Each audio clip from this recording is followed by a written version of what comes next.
A tres amigos que van a dejar la víbora chillando y que son protagonistas en esta mesa de lujo que se viene a continuación. Ya llegó Rafael Barajas, el Fisgón, uno de los mejores caricaturistas de México y cabeza del Instituto Nacional de Formación Política de Morena. Gracias por tu paciencia, Fis. ¿Cómo estás?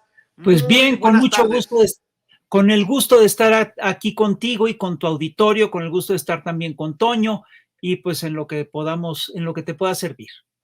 Gracias y de mucho, mi querido Fis. Déjame saludar Hombre, también al maestro Paco Cruz, Francisco Paco Cruz, periodista de larga trayectoria, más de 47 años en el periodismo al servicio de las audiencias como la de Sin Censura, autor de una larga lista de libros. Le recomiendo los dos más recientes, García Luna, El Señor de la Muerte y Las Damas del Poder, y orgullosamente miembro de esta familia Sin Censura. Querido Paco, muy buenas tardes, ya con el Fis aquí también saludándote. Vicente, ¿cómo estás? Buenas tardes, saludos al Fiscón y sé que también por ahí viene Jaime Hernández, así que saludos a los tres, aquí estamos, Vicente. Mesa de maestros con también mi carnalito Jaime Hernández, periodista, corresponsal de guerra, no como las jaladas de Loret y de López Dóriga, ese sí corresponsal de guerra, décadas en el periodismo como corresponsal mexicano en el extranjero, fundador y conductor de su espacio en YouTube No Apto para Cínicos y orgullosamente también miembro de esta familia Sin Censura. Querido Jaime, ¿cómo estás? Te saludamos con mucho gusto ya con el Fis y con Paco. Muy buenos días al auditorio de Sin Censura, muy buenos días a mi querido Paco Cruz y también al FIS. Abrazo a los tres. Déjenme iniciar con la guerra sucia, precisamente, Fis. Ahora quieren clavarle el puñal, políticamente hablando, a Arturo Saldívar.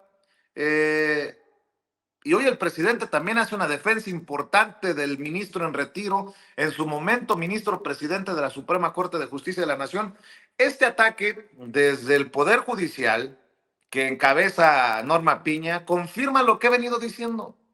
En saberse perdidos en la oposición con la ayuda del Poder Judicial podrido, buscan que lo que no manche tizne. Así como han buscado tiznar al presidente sin éxito, ahora van sobre Arturo Saldívar y un grupo de funcionarios y exfuncionarios comprometidos con la 4T. Ya le subieron otra rayita a la guerra sucia, mi querido Fisgón. sí, así es. Mira, yo creo que lo que estamos viendo es efectivamente una oposición muy desesperada. Las encuestas, como bien dices, no los favorecen.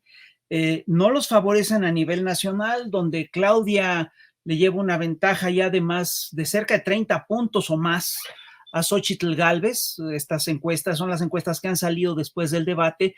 No les favorecen en la Ciudad de México, donde Clara Brugada le lleva, según varias encuestas, alrededor de 20 puntos o más, entre 14 y 21 puntos a su más cercano contrincante, que es Santiago Taboada, ¿no? Y vemos que efectivamente están recurriendo a la guerra sucia a todo lo que da.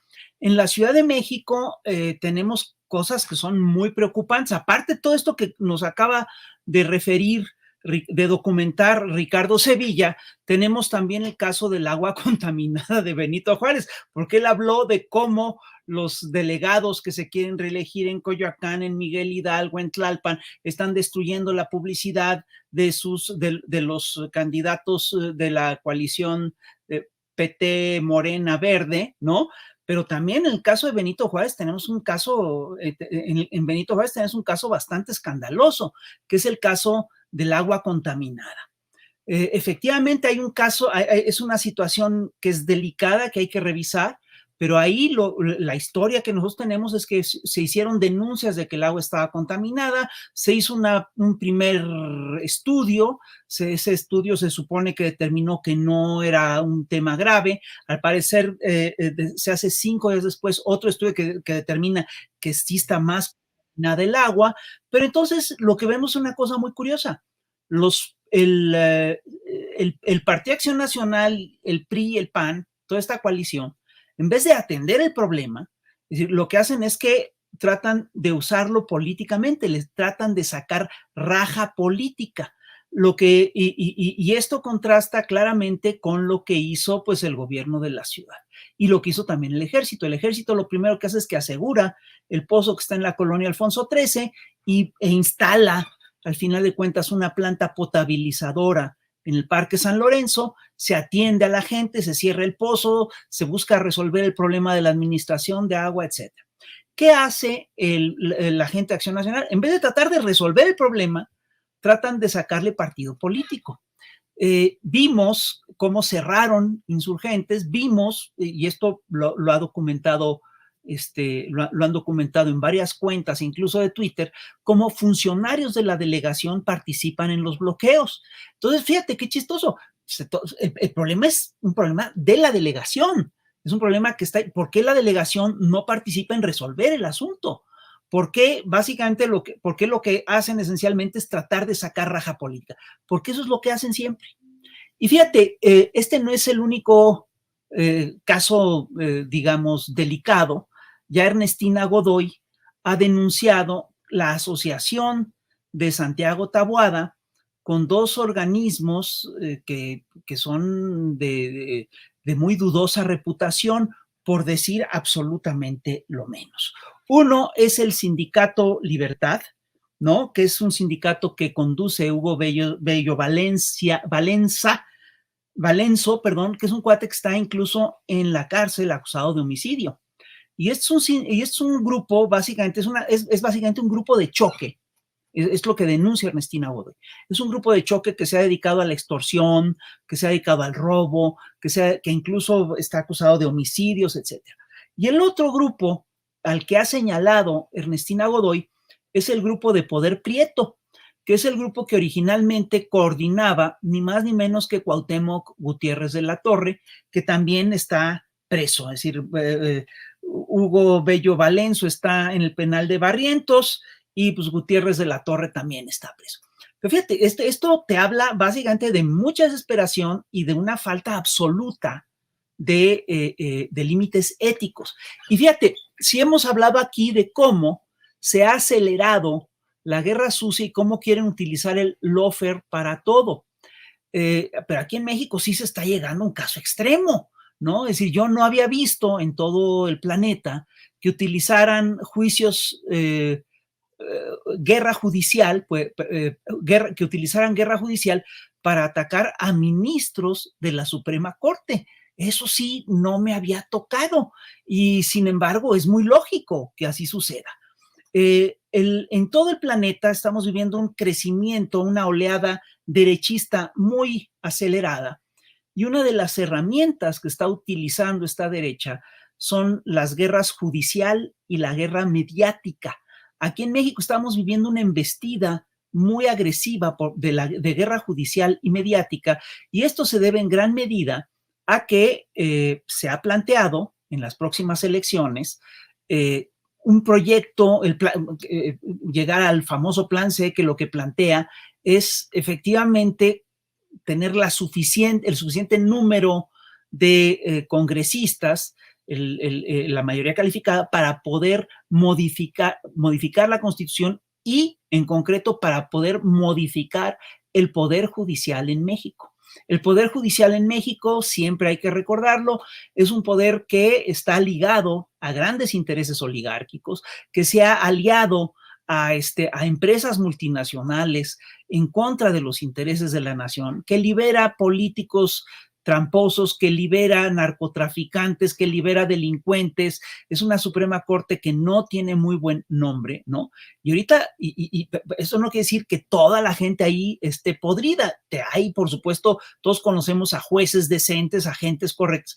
Y uno de estos jueces siempre fue, pues, Arturo Saldívar. Y él, yo sí creo que llevó a cabo fue presidente de la Suprema Corte. Y él llevó a cabo una gestión muy limpia, muy correcta, trató de ordenar muchas cosas, etcétera. Y yo creo que es por eso que se le echan encima. La denuncia que estamos viendo es verdaderamente increíble, porque es al final de cuentas una denuncia anónima y es una denuncia sin pruebas. Todo esto claramente nos remite al lawfare, a la guerra judicial que se le está haciendo a Jorge Glass en Ecuador, que se le hizo a Lula en Brasil y que obviamente pone en cuestión todo lo que es el poder judicial en nuestros países. Porque mira, la fuerza del poder judicial tendría que ser una fuerza moral, tendría que ser una fuerza ética. Si el poder judicial carece de esa fuerza ética, está desfondado.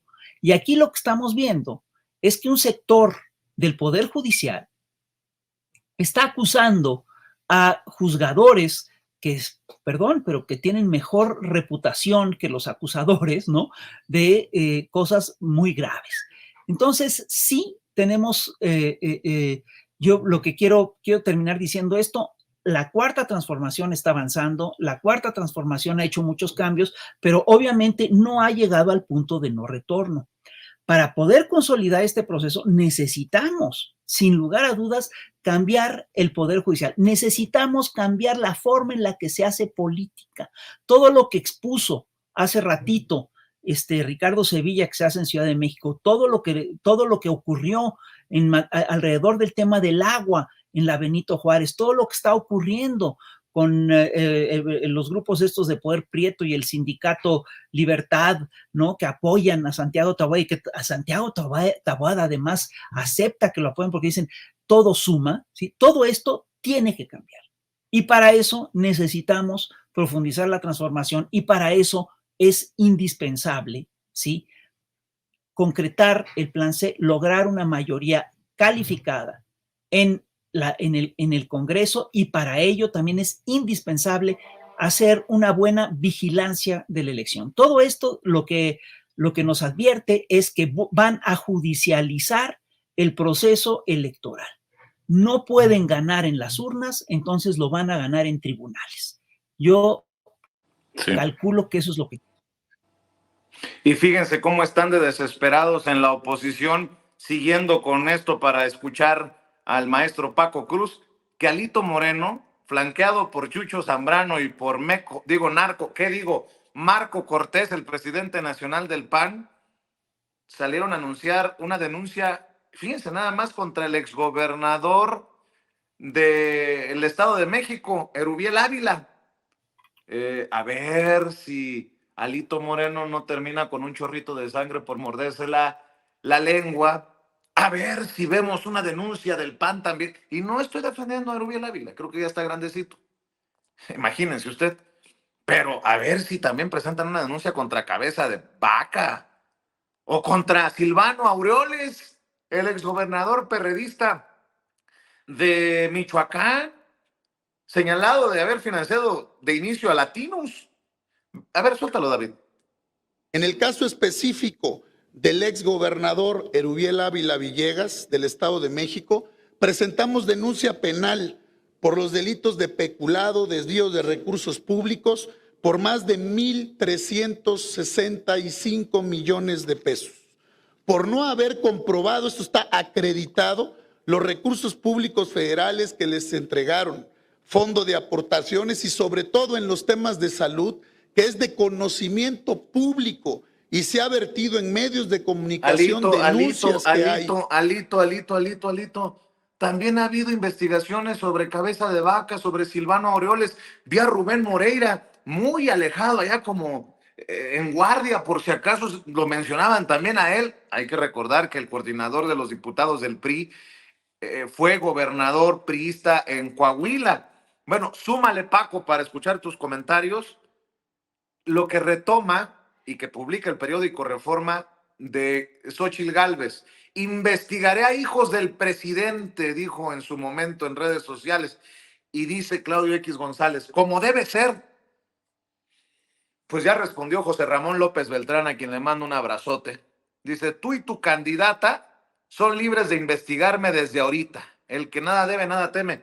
Pero abundando a lo que está mencionando, ¿no? La guerra legal, el querido Fisgón. Paco, te saludo con mucho gusto, también escucho tus comentarios.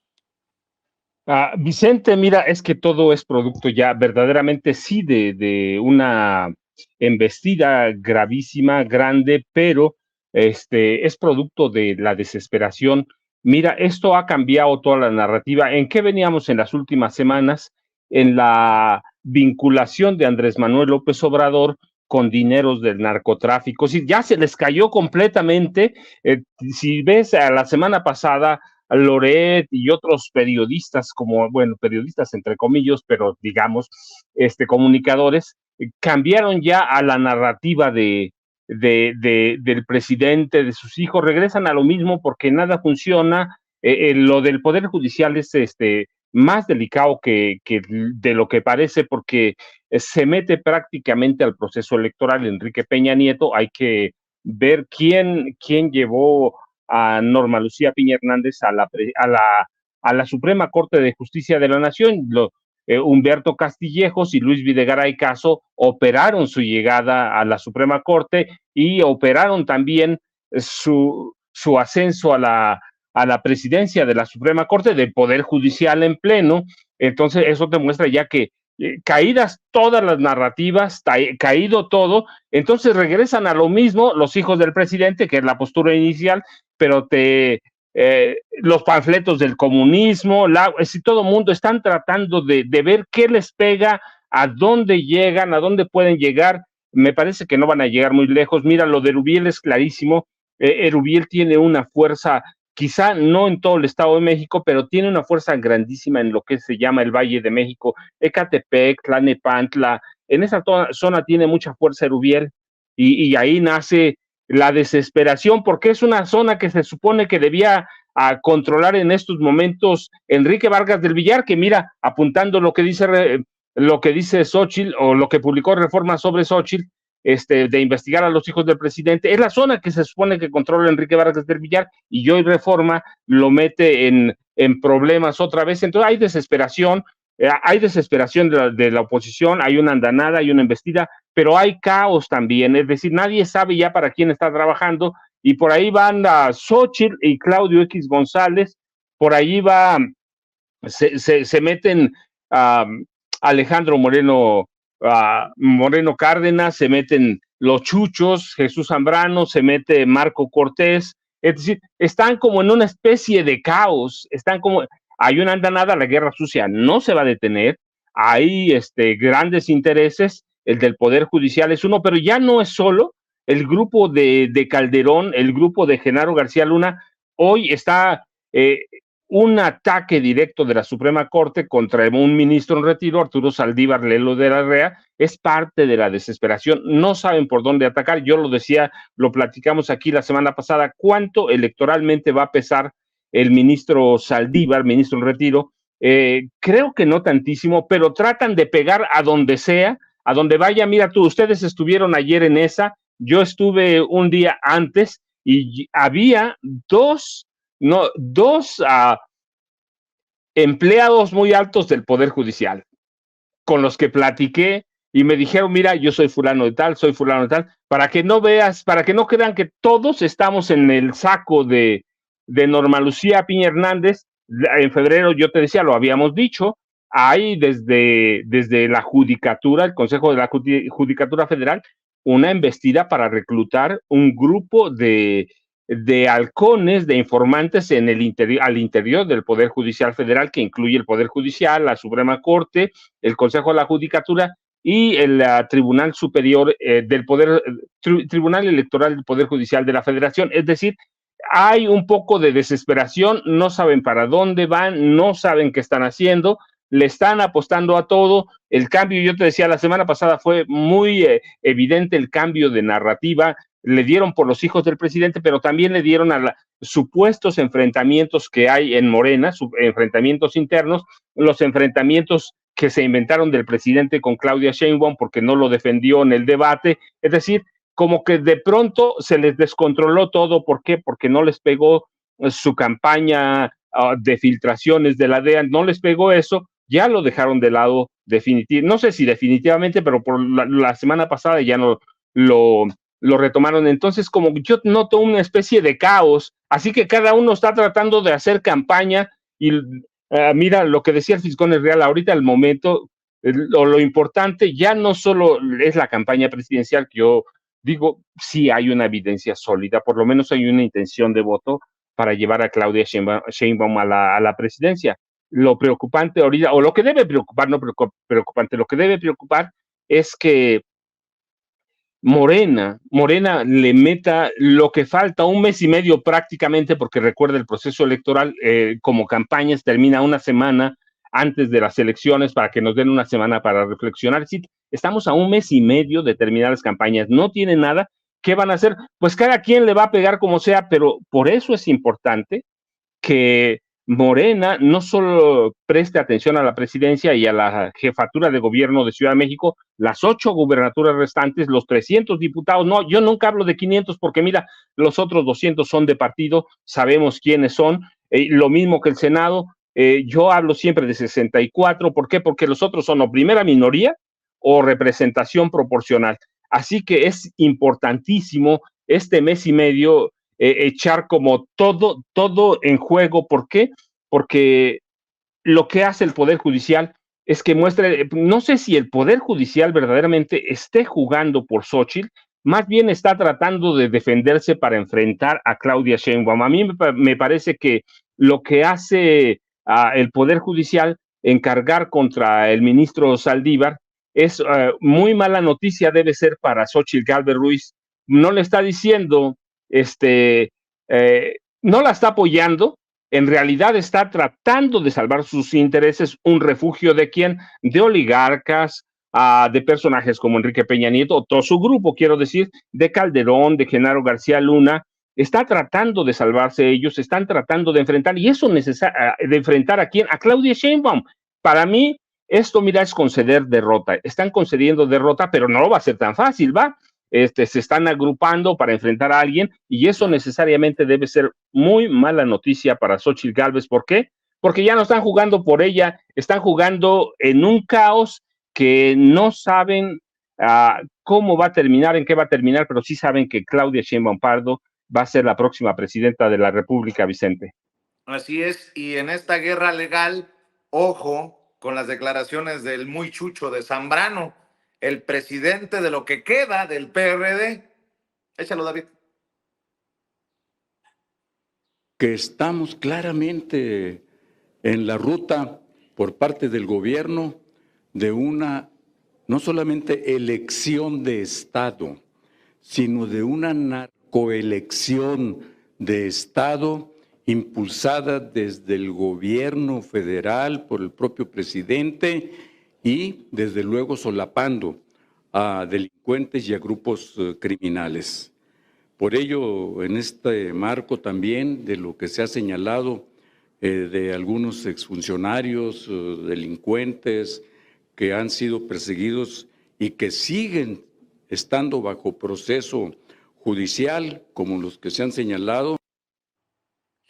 Bueno, no sé si escuché un suspiro cuando habló del narco de Rubén Moreira, quien por mucho tiempo fue señalado de recibir lana del narcotráfico. No sé si Marco Cortés, la cara que puso fue porque se acordó de Cabeza de Vaca. En fin, mi querido Jaime Hernández, también escucho tus comentarios. Sí, fíjate que este latigazo que han comenzado a repetir de manera insistente para tratar de vincular esta elección que tiene como favorita a Claudia Sheinbaum, la tratan de vincular de alguna u otra forma con una narcoelección o con una elección de Estado. Yo recuerdo que en una de las últimas sesiones, una sesión bastante dramática, en la que Emilio Álvarez y Casa intentó por todos los medios buscar que se cancelara la mañanera, soltó de pasada que estábamos efectivamente ante una elección de Estado con intereses de narcotráfico.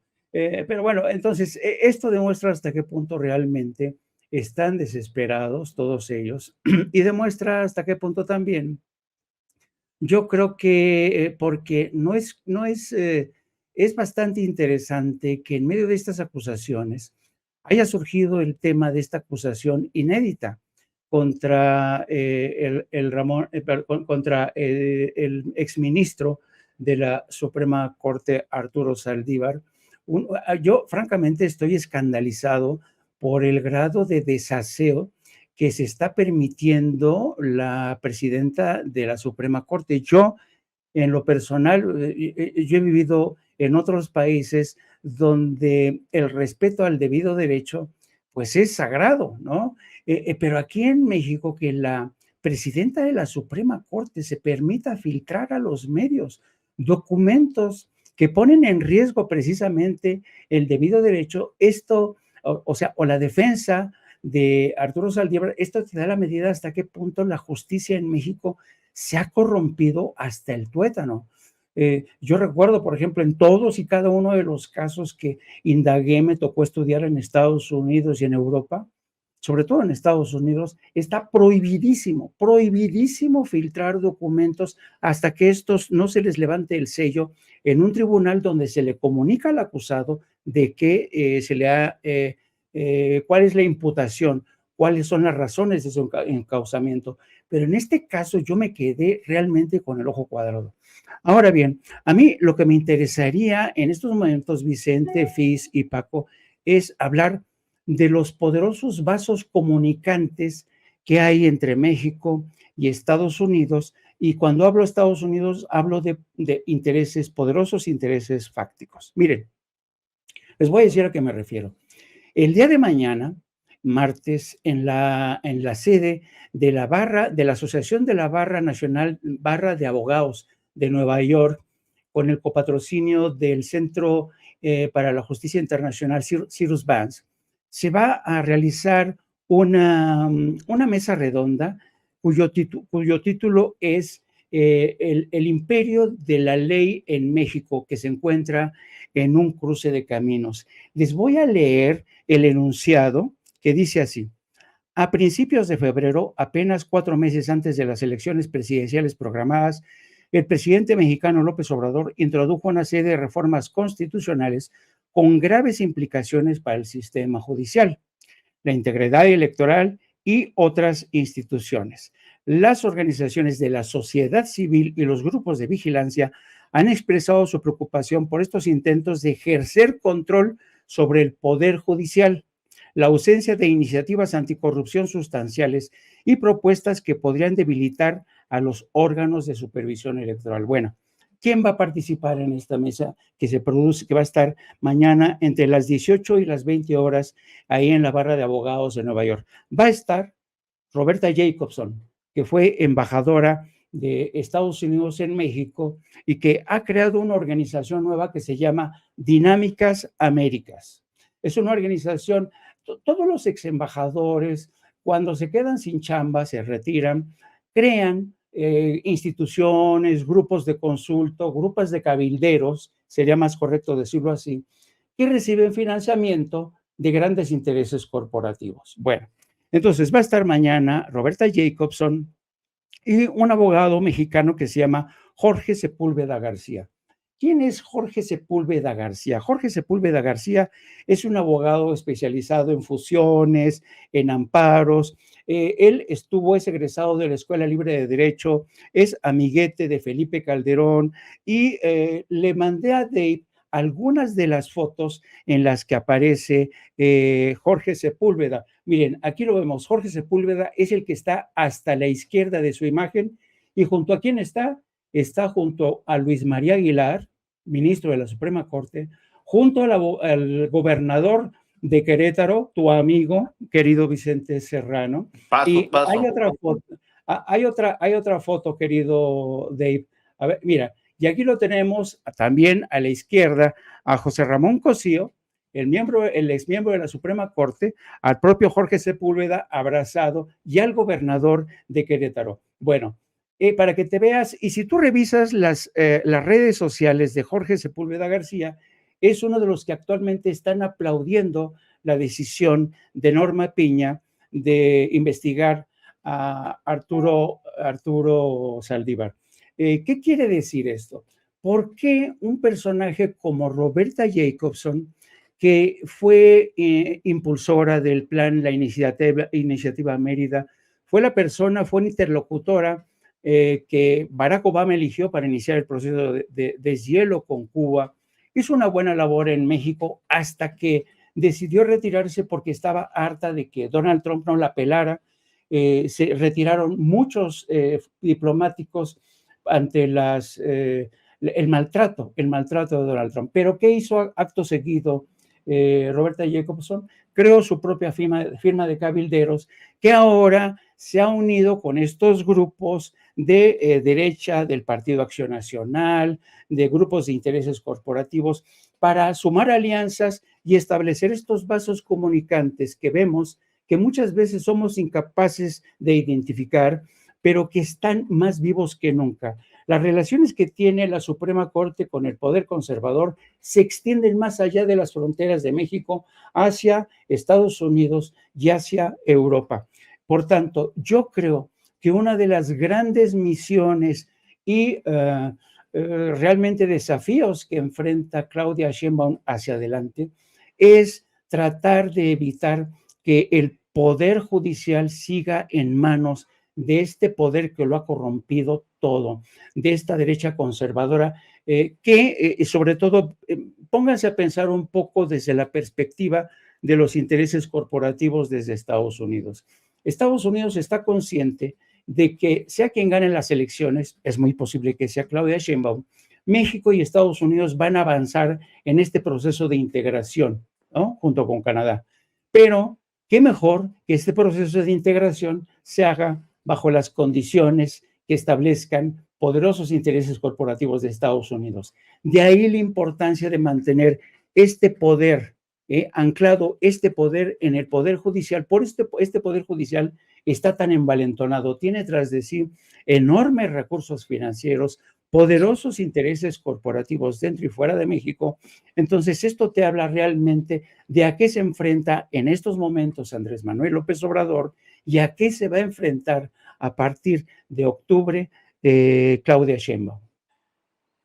A ver, déjenme también poner sobre la mesa algunas cosas para seguir hablando sin censura. El clasismo de la oposición. Esta organización que se llama Sociedad Civil México, vea lo que publica. No lo digo yo, lo publica y hay que exhibirlo. Si usted vive de su trabajo, vaya y vote porque los que viven de los impuestos que usted paga van a ir todos a votar. Son, pero no se dan cuenta o no se quieren dar cuenta. Bueno, ¿y qué me dice de las declaraciones del presidente de Ecuador? Fíjense que estaba viendo esta entrevista, al menos un cachito de lo que le dice a SBS News. El presidente Noboa de Ecuador dice que no se arrepiente de irrumpir en la Embajada de México. Dice que algunas embajadas son utilizadas como fachada con esta figura del asilo político para salvar a criminales de su sentencia. ¿Y cómo quiere solucionar este diferendo con México? A tacos y a ceviche. No es broma, ¿eh? So how will you resolve it? I'll invite President Obrador to have a ceviche. We can probably have some tacos together and we can talk. And when's that going to be? Whenever he's ready.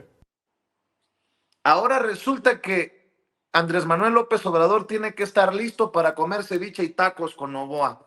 De ese nivel, este personaje que creo que, ya lo estoy pensando, no se da cuenta de a dónde ha llevado o a dónde ha mandado el prestigio del país, de nuestros hermanos y nuestras hermanas ecuatorianos. Mi querido Fisgón, escucho tus comentarios. Sí, mira, el caso de la invasión de la policía ecuatoriana a la embajada mexicana es muy grave. Y es decir, es tan grave que es considerada, vamos, atacar a una embajada de otro país es considerada una causal de guerra. Eso es causus belli, lo acaba de citar el embajador de Rusia ante la ONU para explicar lo que ocurrió con el contragolpe que hizo Irán contra Israel, ¿no? Es decir, es muy grave lo que hizo este señor. Es increíble que Noboa no se dé cuenta de lo que mandó a hacer.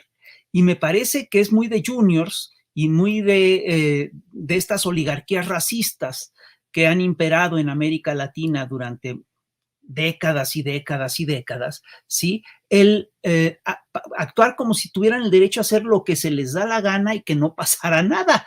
Fíjate, y lo que hay que, en el centro de este debate está un tema que es muy delicado, pero que a mí me parece que es fundamental. Y este tema mira, estamos ante un pleito por la narrativa, pleito por las historias. Las narrativas son poderosísimas, las narrativas rigen nuestra vida más de lo que la gente tiende a aceptarlo. Quien cree en la Biblia, rige su vida alrededor de la Biblia. Quien cree en relatos ancestrales rige su vida alrededor de estos relatos. Y aquí es muy importante, en el centro de esta historia, lo que es fundamental es saber si Jorge Glass es culpable o no es culpable. Y fíjate, si tú revisas el historial de Jorge Glass, la historia de Jorge Glass, te vas a dar cuenta que, en primer lugar, este señor fue víctima de un proceso judicial amañadísimo, fue víctima de lawfare a todo lo que da hace unos años, porque lo acusaron junto a 20 otros personajes del correísmo de estar ligados a un caso de corrupción también vinculado con Odebrecht. Es el caso Sobornos. Ahora, es curioso este proceso, porque en este proceso lo que ocurrió es que primero es un proceso un poco como el que se le está haciendo a Saldívar. Es un proceso sin pruebas. Es un proceso en el que todo surge a partir de una publicación en Facebook, fíjate bien. Y hay supuestamente un diario que hace una serie de denuncias de que si se daban sobornos a tal o tal o tal. Está caligrafiado a mano, está escrito a mano, no se ha hecho ni siquiera una prueba caligráfica. Es un caso de corrupción supuestamente ligado a Odebrecht. Y Odebrecht, fíjate, esto es muy importante en el proceso. Es un caso que está ligado a Odebrecht, en el que Odebrecht no es investigado. Fíjate qué chistoso. Solo son investigados los supuestos, los políticos que supuestamente recibieron sobornos de Odebrecht. Pero fíjate qué casualidad. Este caso de repente empieza a coincidir con el proceso electoral y falla justo en el tiempo, en el momento preciso, se acelera y falla justo en el momento que le permite políticamente al Ecuador, en ese momento a Lenín Moreno, inhabilitar a 20 políticos del correísmo, entre ellos a Rafael Correa. Y entonces lo sacan de la jugada, ¿no?, política, y pues gana la gente de Lenín Moreno, que es lo mismo que hicieron con Lula, que es lo mismo que hicieron con Cristina Kirchner, ¿no? Son casos totalmente paralelos. Entonces, es un caso totalmente armado, es un caso de guerra judicial absolutamente insustancial, y en la cual la única fuerza, lo único que permite que se encarcelen estos personajes es que el Poder Judicial actúa de una manera cerrada, actúa como un bloque y actúa como una maquinaria que tiene resultados que tienen efectos políticos inmediatos. Lo mismo está ocurriendo ahorita. Si tú revisas el caso de Jorge Glass, te vas a dar cuenta que está acusado de una cosa increíble. Jorge Glass estuvo 5 años en cárcel, ¿no? Sale un poquito antes de que termine su sentencia, poco antes, y entonces lo empiezan a perseguir supuestamente porque un narcotraficante de apellido Norero y que apodan El Patrón y que está ligado al cártel de Jalisco de Nueva Generación, supuestamente le dio sobornos o sobornó a los jueces que permitieron que saliera Noboa. Esto es totalmente absurdo, es decir, había razones legales totalmente formales para que Noboa fuera saliendo en el periodo en el que salió, y la acusación supuestamente es que Norero, El Patrón, habría dado estos sobornos a cuenta de favores a futuro.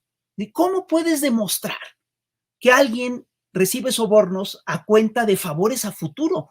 Es decir, ¿cuándo has visto a un financiero o lo que sea arriesgar estas sumas de dinero, $250,000 supuestamente, para favores a futuro que son totalmente inciertos? Es decir, es un caso también totalmente armado. Y ojo, está armado con la intencionalidad de vincular a estos políticos del progresismo con el narcotráfico. Y ojo, está armado, está organizado también para vincular a López Obrador con el narcotráfico, porque parte de la acusación que después salió es, claro, López Obrador, que es el narcopresidente, está apoyando a Jorge Glass, que está acusado de vínculos con el narcotráfico. Ni a López Obrador lo puedes vincular con el narcotráfico, ni a Jorge Glass lo puedes vincular con el narcotráfico. Lo que sí puedes establecer con total certeza es que estos aparatos judiciales actúan como maquinarias de guerra y lo que hacen es guerra judicial, es una guerra judicial muy estructurada. Y fíjate, una de las cosas que a mí me explican el enojo que tienen ahorita contra Arturo Saldívar es que Arturo Saldívar es una figura del Poder Judicial que está denunciando la corrupción del Poder Judicial y que por lo tanto les significa una fisura muy grande. Y lo que está en juego con el Plan C para el status quo global, para Washington, para todos estos actores de los que hablaba Jaime Hernández, para todos los cabilderos a nivel internacional, para todas las multinacionales, para los actores de la derecha articulados alrededor del Atlas Networks, para la gente del Wilson Center, para todos estos actores de la derecha global, es que efectivamente una de las herramientas que ellos tienen para incidir en los países del tercer mundo es el poder judicial, son el poder mediático y el poder judicial. Entonces, si tú le quitas, si tú haces que el poder judicial en México sea un poder que no dependa de estos sectores oligárquicos, que no les sirva estos intereses multinacionales, sino que sea un poder judicial que efectivamente obedezca a la justicia y que busque hacer valer la ley, ¿sí? Les estás quitando una herramienta de golpeteo, una maquinaria de guerra que para ellos es hoy indispensable. Y eso es lo que está en juego con todos estos señores. Por eso están tan enojados y por eso sí vamos a ver en este cierre de año, en este cierre de campaña, vamos a ver una embestida judicial. Ya le estamos viendo, lo de Arturo Saldívar es un caso nada más, pero también, y te insisto, van a buscar acusar, van a revivir la acusación de que López Obrador está vinculado al narcotráfico, van a revivir la acusación de que Claudia es una narcocandidata, van a insistir, por supuesto, en que las elecciones son elecciones de Estado y que el narco las financió o que son elecciones totalmente viciadas, etcétera. Buscan judicializar el proceso y es su última oportunidad si es que sale el Plan C. Porque si sale el Plan C y cambia cambia el judicial, cambian las coordenadas a nivel nacional, incluso en la relación bilateral que tenemos con Estados Unidos. No van a tener esta herramienta para presionar a los gobiernos siguientes. Entonces, perdón, yo sí creo que necesitamos, los mexicanos, sí entender qué es lo que está en juego. Está en juego una herramienta que es fundamental para todo este sistema de guerras híbridas que aprobó Obama en el 2009. Lo que está en juego es la persistencia de la guerra judicial y bueno, lo que vamos a tener que trabajar por otros medios es el combate a la guerra mediática, porque esta guerra judicial solo funciona si logran convencer a la gente del relato. Si te logran convencer de que Jorge Glass es efectivamente un tipo que recibió sobornos del narcotráfico, eso es una historia. Pero ahorita, incluso en el Ecuador, se está revisando el caso de Jorge Glass, se está revisando el caso soborno, y la gente, los periodistas que acusaron a Jorge Glass en el caso sobornos están diciendo que no han encontrado el hilo de los vínculos financieros de Jorge Glass con el caso sobornos. Ellos mismos están diciendo que en el caso sobornos no hay pruebas para inculpar a Jorge Glass, menos las hay para inculparlas por el caso de Norero. Y lo mismo va a pasar aquí. Pues sobre esto también ya se pronunció Daniel Noboa y dice que no se arrepiente. Hay más declaraciones para escuchar también los comentarios de Paco Cruz, luego de que el presidente Andrés Manuel López Obrador confirmara la reunión mañana con mandatarios de América Latina y el Caribe de la CELAC para abordar el caso de Ecuador. You've been condemned by every Latin American country, except for El Salvador, and the United States, your staunch ally, condemned what happened at the embassy. So the obvious question is, Mr. President, do you have any regrets? Zero. Why? Because I think we're on the right side of history. And also, they also condemned the fact that some governments use their embassies as, when with the facade of a political refugee, but it's actually for impunity. It's actually to save the criminals from... Bueno, pues ahí están las declaraciones de Daniel Noboa. Paco dice que tiene cero remordimientos. Él dice que está del lado correcto de la historia, a pesar de que todos los países de América Latina, el mismísimo Estados Unidos, han condenado la invasión a la Embajada de México en Quito, y a pesar de que la mismísima justicia ecuatoriana ha declarado ilegal la sustracción del vicepresidente Glass. Mi querido Paco, sigo con tus comentarios. Vicente, sustracción con secuestro. ¿Qué es lo que pasó? Lo sustraen de la embajada ilegalmente y lo secuestran, lo llevan a una cárcel. Pero mira, para entenderlo esto, pues el fiscal ya dio algunos rasgos del problema judicial, lo que intentan. Y esta entrevista en la que se ve tranquilo Noboa, ¿está tranquilo? Sí, absolutamente.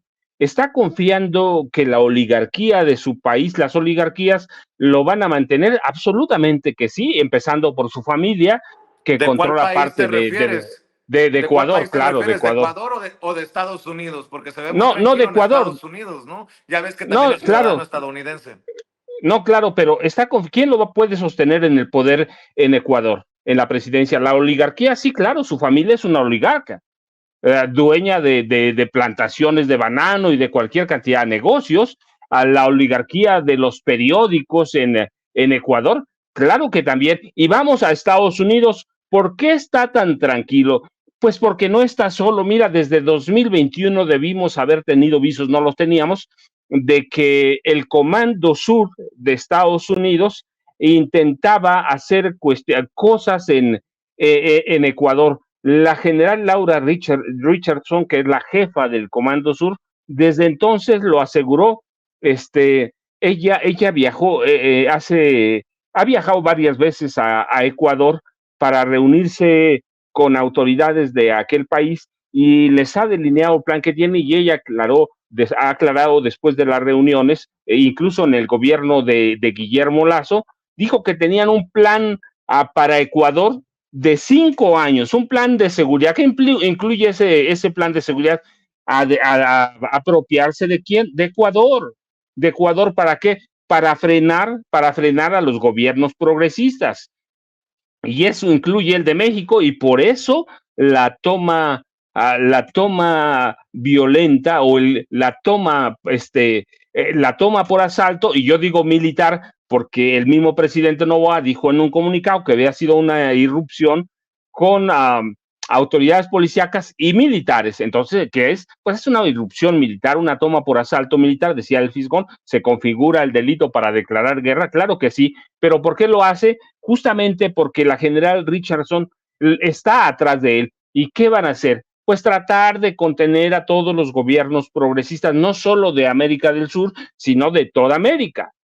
Así que es parte de esa embestida también de una parte de la derecha de Estados Unidos. Claro que sí, te digo, no es nuevo, pero no lo vimos. Yo recuerdo mucho, rescaté declaraciones que ella había hecho y decía, avanzamos en nuestra colaboración conjunta, después de una reunión que tuvo, un encuentro con Guillermo Lasso, cuando todavía era presidente de Ecuador, para derrotar las amenazas transfronterizas que socavan la seguridad ciudadana. ¿Y cuáles son esas amenazas transfronterizas? Nosotros, los gobiernos progresistas, está Brasil, está Colombia, así que la general Richardson está atrás de él, y atrás de él eso significa que parte del departamento de Estado, parte del ejército de Estados Unidos está consciente que deben tomar y tener un papel más activo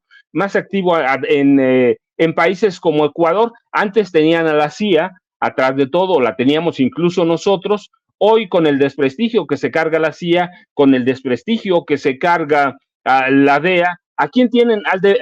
Al ejército de Estados Unidos, al ejército de Estados Unidos. Así que desde 2021 debimos haberlo visto, pero nadie lo vio, y por eso el presidente Noboa está tranquilo. Está tranquilo, ¿por qué?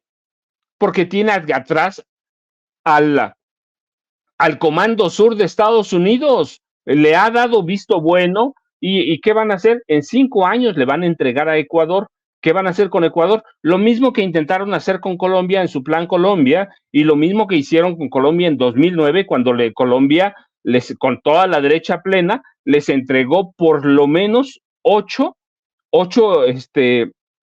estaciones militares, y les autorizó Colombia la entrada de empresas o firmas especializadas en cuestiones de seguridad, de armamento. ¿Y qué pasó en Colombia? Pues ¿quiénes se apoderaron del narco? Pues los mexicanos, con apoyo de la DEA, claramente. Eso no se puede entender sin de otra forma.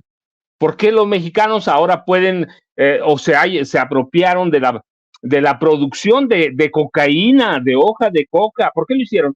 Pues porque la DEA se los permitió. Ese es el plan que tienen ahora con Ecuador, y de ahí van a contener ¿a quién? A los gobiernos progresistas. Así que se van a pertrechar ¿en dónde? Pues en Ecuador. Ya tienen Argentina, ya lo anunció Milei. Hace una semana le autorizaron una base militar en Tierra del Fuego.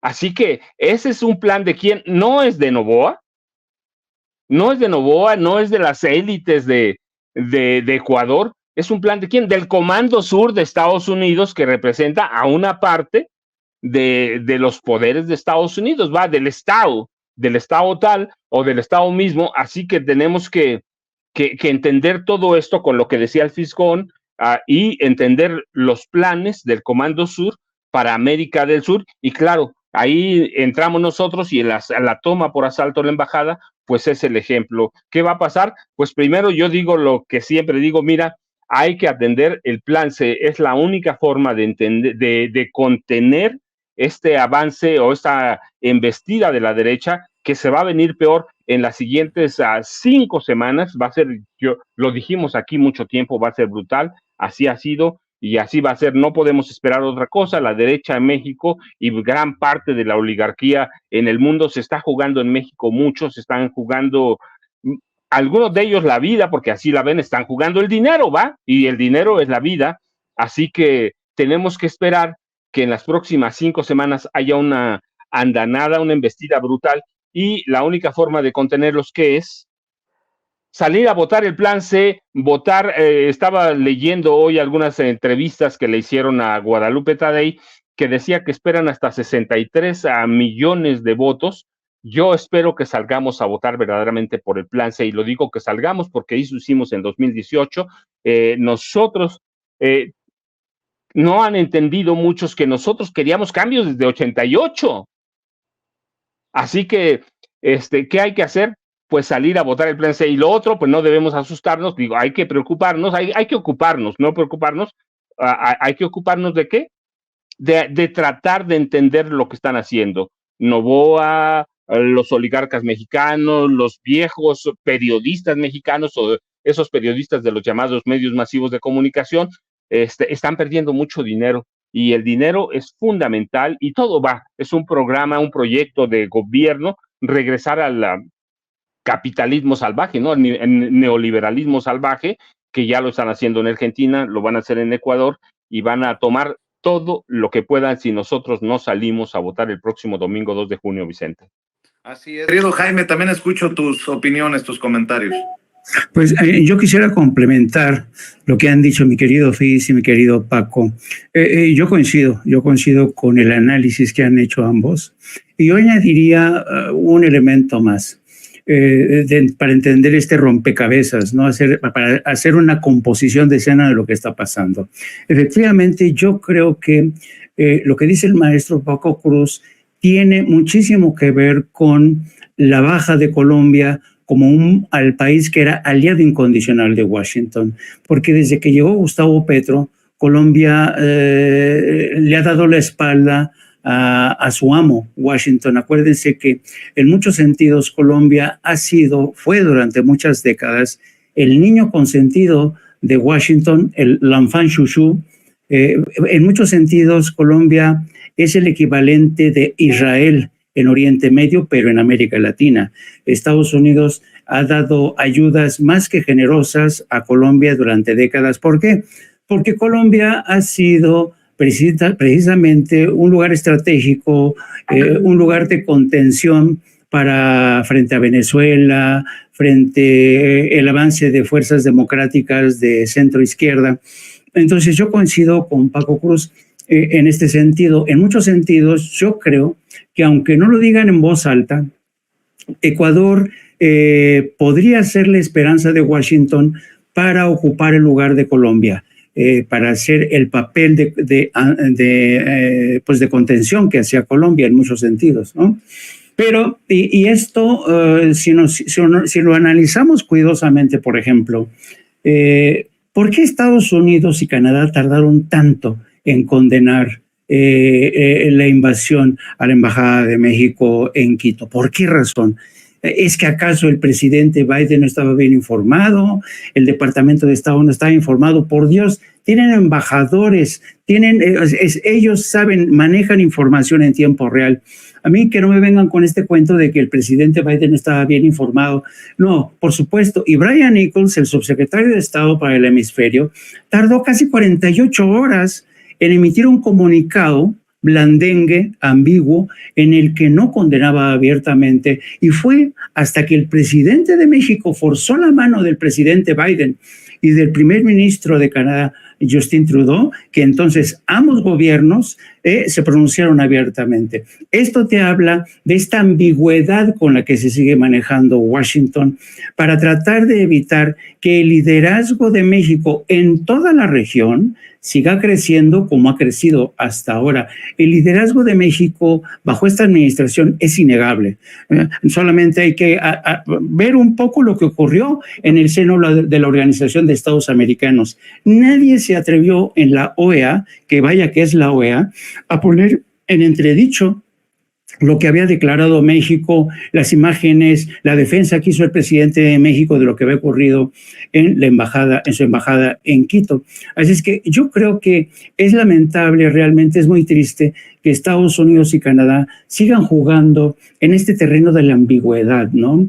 Con lo cual, esto demuestra hasta qué punto realmente Estados Unidos, ya trátese de Joe Biden, trátese de Obama, trátese de Donald Trump, Estados Unidos siempre va a tener hacia México una relación bastante ambigua. ¿Por qué? Porque el que interesa a Estados Unidos, no solamente en México, sino en toda la región, es tener sus intereses bien asegurados, energéticos, inteligencia artificial, pero sobre todo quiere que estas naciones, como siempre ha ocurrido, sigan condenadas a ser naciones extractivistas. Bueno, pero yo creo que aquí estamos ahora mismo ante un lance político y estratégico del presidente que se ha atrevido a dos jugadas, una de ellas desde mi punto de vista es un tanto arriesgada. La más segura desde mi punto de vista es haber presentado ante la Corte Internacional de Justicia ante Ecuador. Como dice Paco, ¿por qué está tan tranquilo el presidente Novoa? Porque sabe que decida lo que decía la Corte Internacional de Justicia, pues él, vamos a ver cómo responde. Pero si ya tenemos el antecedente, por ejemplo, de Israel, que la Corte Internacional de Justicia, la Organización de Naciones Unidas, le han dicho de una y otra manera que termine y que ponga fin a ese genocidio en Gaza y Cisjordania, a Israel le vale un cacahuete.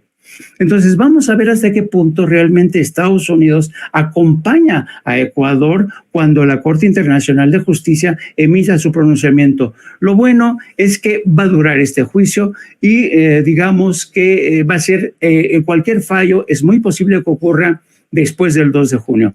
Hay un segundo escenario que ese a mí se me hace fue un lance un tanto más arriesgado del presidente, pero quizá era un lance obligado.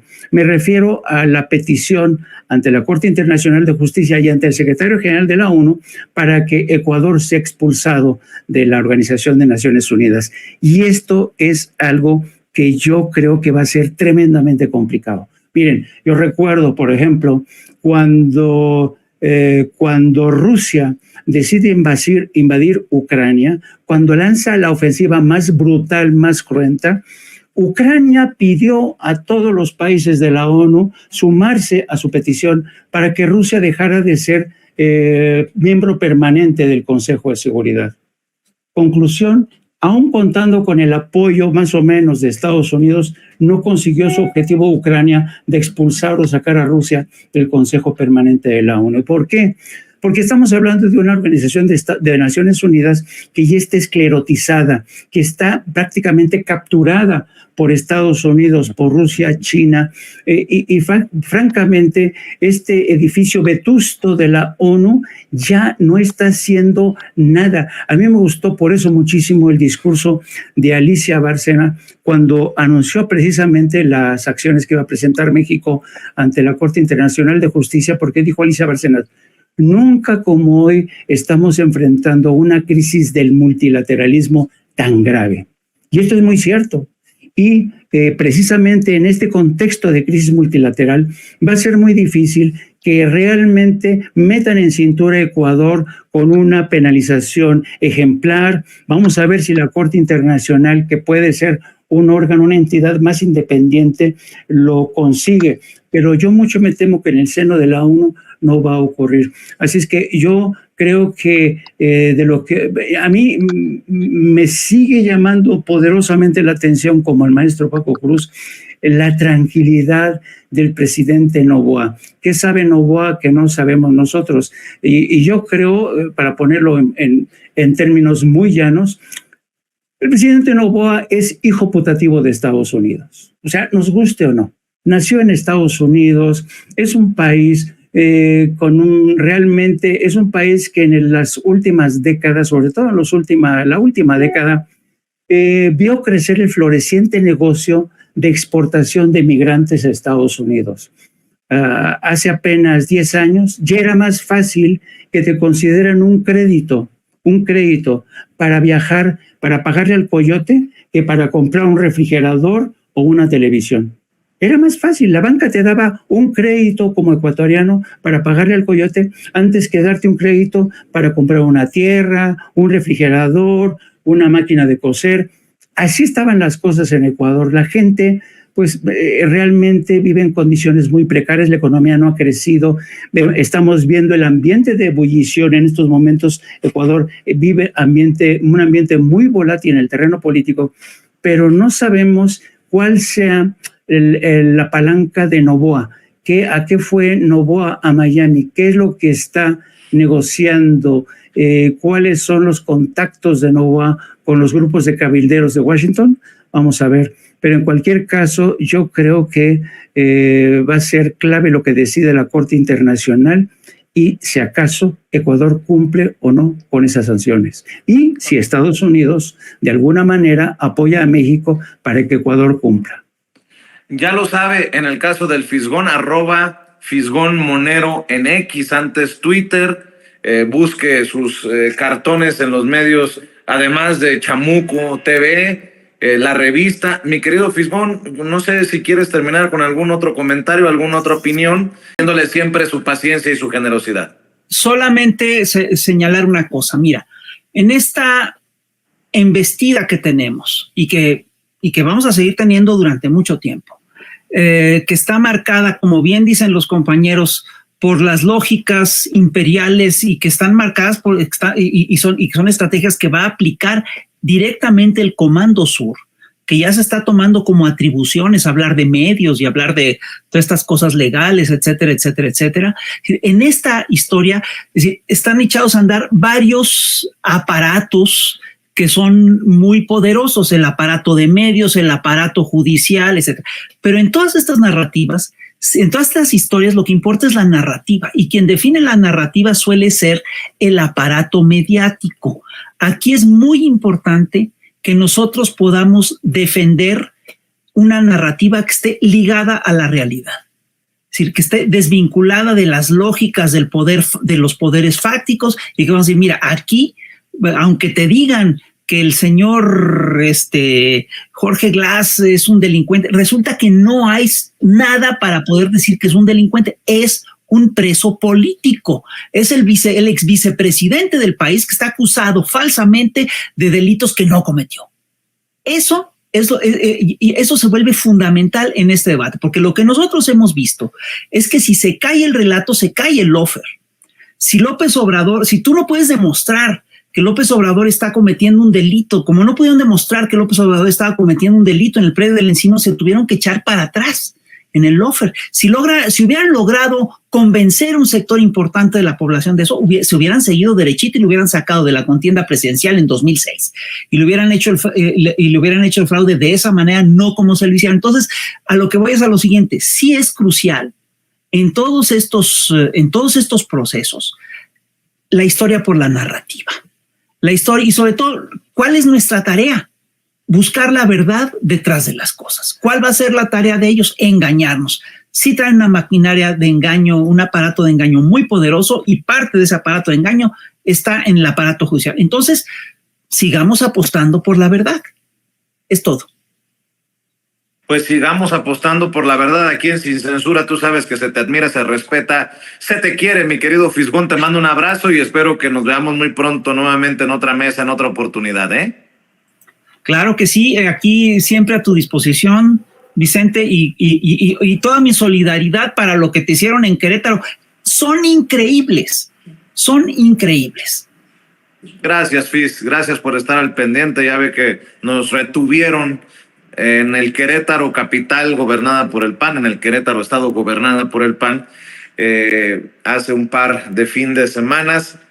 Gracias, mi querido Fisgón, el querido Fisgón, Rafael Barajas, el Fisgón, hablando con nosotros sin censura. Cruz Jiménez en Facebook, @Paco Cruz Jiménez en Twitter, ahora X. Pues mira, nada más una aportación, Vicente. Hay que recordar, no solo la derecha está desesperada porque Xochitl no mueve nada. Yo no digo que se desplomó porque nunca la vimos despegar, ni siquiera con toda la inflada. No digo que se desinfló porque nunca alcanzó para eso. Creo están desesperados también porque hay que tener en cuenta cuántos militantes tiene. Si hay un partido que tiene pocos militantes, es el PAN. Tiene apenas 110 diputados federales, tiene 17 senadores y un padrón inferior a 300,000 personas. Así que tiene razón el Fisgón, tiene razón Jaime, hay que dar una pelea por la narrativa, pero también hay que entender que esto se va a agravar porque es el partido de los empresarios. Es el partido de Salinas, es el partido que se corrompió en el 88, es el partido que ha tenido las grandes ganancias a partir de después del 88, así que debemos esperar que la embestida sea todavía peor de lo que ha sido ahora. Así que Rafael Barajas, muchas gracias, un abrazo. Jaime, igual antes de que te despidas, y un abrazo también para ti, Vicente, muchas gracias como siempre.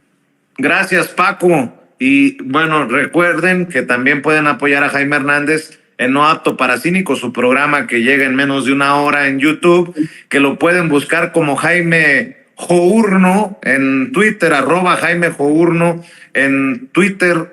¿Cómo cerramos? Pues nada, agradeciéndote este espacio, y para mí es una gozada siempre coincidir con el FIS y con el maestro Paco Cruz. Yo creo que estas mesas, ojalá que realmente permitan agitar conciencias. Yo creo que a pesar de que el pueblo de México es un pueblo muy consciente, hay que seguir aguijoneando, plan C, porque es mucho lo que nos estamos jugando. De verdad, nos estamos jugando como país muchísimas cosas, sobre todo para las futuras generaciones. Así es que yo te agradezco mucho, Vicente, te mando un abrazo solidario, un abrazo al FIS y también un abrazo al maestro Paco Cruz. Pues claro, lo que esperamos es que estas mesas aporten un poco más que las encuestas cuchareadas que promueven X, Felipe Calderón Hinojosa. Nótese mi sarcasmo. Querido FIS, un abrazo. Querido Paco, un abrazo. Querido Jaime, hermanito, un abrazo. Hablando sin censura a los maestros en esta mesa de lujo, en este espacio libre como el viento, y a quien le agradezco.